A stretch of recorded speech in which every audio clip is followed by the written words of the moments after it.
Olá pessoal, tudo Blue? Aqui é a Lu, tudo jóia? Mais uma vez, começando uma nova série, tá? Eu vou organizar lá no meu YouTube, Lu Orientação Pessoal,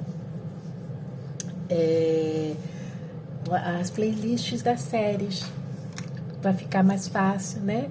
De vocês acharem e acompanharem, né? Ao invés de fazer tudo corridinho, eu vou fazer cada playlist, tá? E vou começar mais uma dobradinha. Falei da Alice Miller na série anterior sobre a nossa infância, tá? Criança bem dotada. Tá muito show, tá muito bacana. Claro que não é o livro todo, porque um livro é um conselheiro, então é interessante você adquirir. Todo livro que eu leio, assim, se tem temas para trabalhar, eu trago aqui, tanto para divulgar o trabalho, tanto para falar, olha, tem uma ferramenta que você pode usar para o seu autodescobrimento, para o seu autodesenvolvimento, uma forma acessível, tá? De especialistas, né? Ler é aquela coisa. Muitas vezes as pessoas falam, ai, Lu, eu não falo bem, eu não escrevo bem. Não é escrever ou falar, é você ler. Quanto mais você ler diversos tipos de texto, seja um literário, um gibi, um noticiário, várias formas, mais você aumenta seu vocabulário. Sai daquela monossílaba ou daquela 10 repetição da mesma palavra 10 vezes por segundo, tá bom? 10 vezes por minuto, tá bom? Então, a gente falou um pouco da infância lá naquela primeira série da Alice Miller. Agora a gente vai falar do nosso corpo, tá?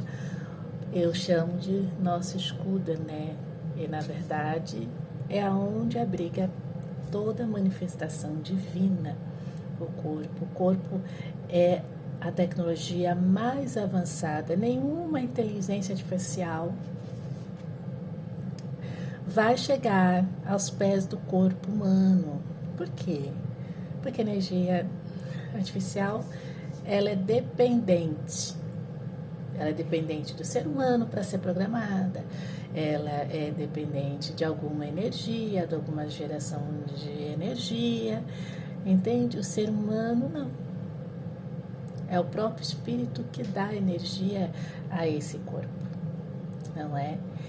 E a gente tem que começar a rever, porque nós fomos doutrinados a facetar o corpo, né? O corpo é uma coisa só, mas facetamos, né?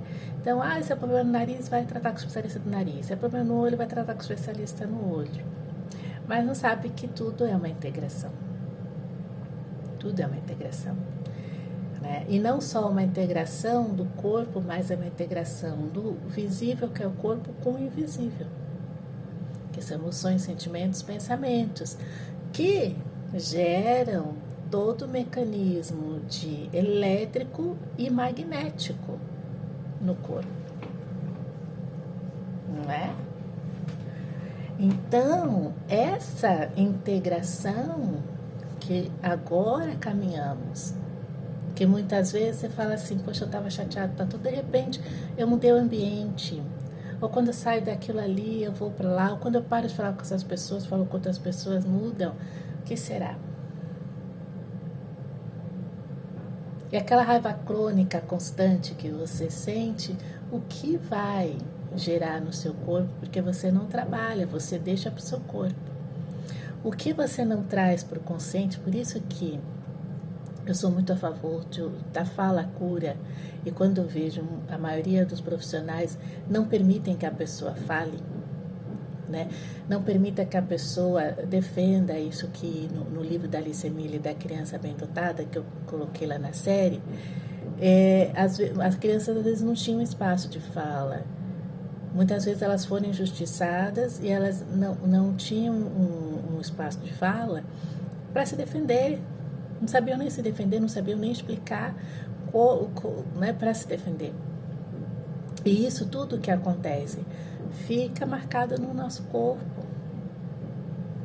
Né? O Gasparetto, antigamente ele tinha uma técnica que ele usava, que ele falava assim, Veja essa emoção, aonde no corpo você está sentindo. Ah, é no pé, é na perna.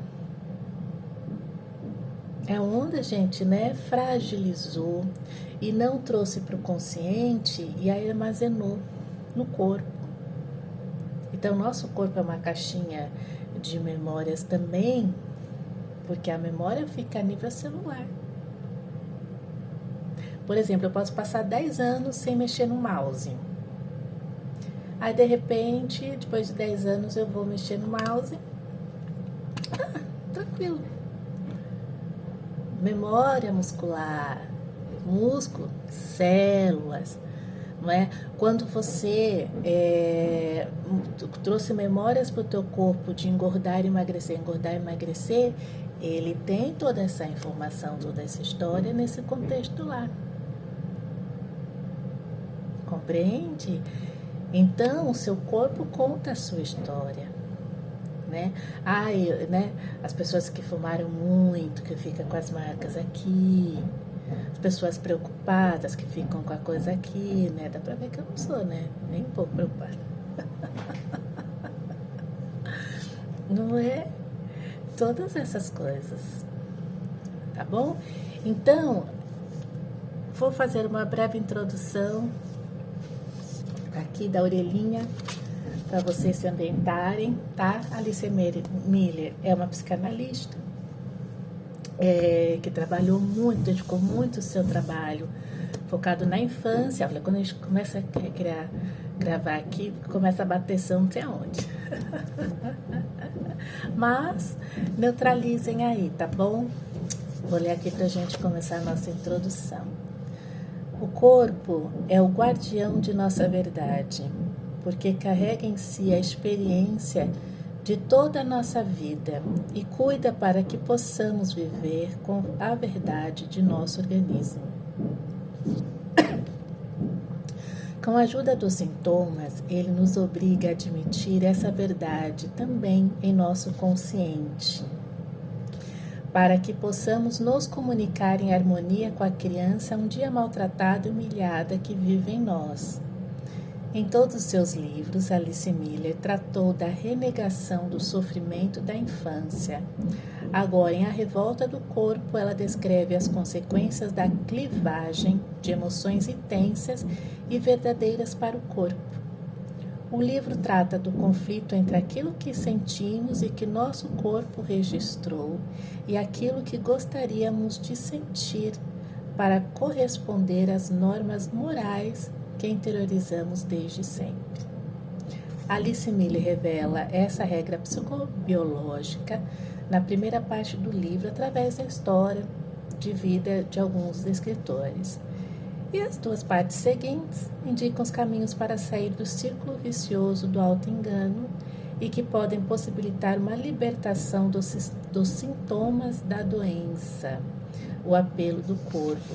Então, quando chega no corpo, né, quando sai do nível invisível, da emoção, daquilo, e vai para o corpo, é a fase da cura, que a gente chama de doença.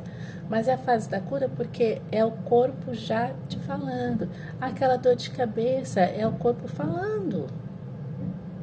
E aquele mal-estar é o corpo falando o que você fez, o que você está fazendo, o que você está passando. Compreenderam? E a gente não entende que a gente vive vários microtraumas durante o dia a dia. E você não percebe. Você não percebe. Muitas vezes, vou dar um exemplo bem simples. Sofri uma tentativa de assalto e a minha bolsa é bem forte, né? Eu estava translaçada aqui no corpo. A pessoa puxou, eu fui puxar com toda a minha força, com todo o meu peso. Eu fiquei 4 dias com dor nas costas e com dor no estômago. Porque toda aquela carga estressante, aquela adrenalina, aquela coisa, você tá de boa, andando na rua e tal, Uma pessoa que não te conhece, você não fez nada para a pessoa. O que o corpo sente? Ele se sente invadido, ele se sente desprotegido, ele sente um pouco de covardia, ele se sente atacado, né? Porque alguém que você não fez nada vem tirar algo seu. Você está entendendo como acontece dentro da gente as coisas? Por isso que, gente, a gente não está preparado, né, para lidar com as emoções, e muitas vezes as pessoas querem falar e a gente não sabe acolher aquela fala daquela pessoa, não sabe acolher, não sabe orientar. Mulheres sabem muito bem disso. Pô, sofri um assédio, sofri um abuso, sofri uma coisa. São raras pessoas que vão saber trabalhar. Muitas pessoas que até sofreram a mesma coisa, elas vão se calar. Elas não vão saber expressar, elas não vão saber acolher, elas vão ignorar, elas vão mudar de assunto. E é tudo isso. Porque você precisa de um reconhecimento. Poxa, isso não foi certo, isso não foi legal. Sim, gente, eu confio na lei do karma, sim. Eu confio, sim. Eu entendo, por isso que eu falo, o que eu fiz para acontecer tudo isso, o que eu vibrei, o que eu pensei, qual foi a minha emoção, porque eu tô focando muito nessas coisas, que a mídia ajuda você a focar, direcionar e você gerar o medo. Aí você gera o medo, aí você sintoniza com quem. Por isso que acima do medo você tem que ter seu protocolo de proteção. Não andar com o celular na mão, infelizmente isso não é errado, né? Mas a gente sabe que por trás dessas coisas tem outras coisas aí, manipulativas, né? Liberar as coisas aí para se fazer, para depois trazer uma solução que vai ser mais uma solução de controle. Mas não vamos falar sobre isso, a gente está falando sobre o corpo, né? Eu vou colocar aqui no YouTube também um vídeo sobre filhos da luta brasileira, tá? Tá lá no meu Instagram já, mas vou editar bonitinho e vou colocar aqui. Que aí a gente fala mais sobre isso, mas vamos focar no nosso corpo. Hoje é só pra gente, tá bom? Então vamos lá, começando. Te vejo no próximo vídeo. Tchau.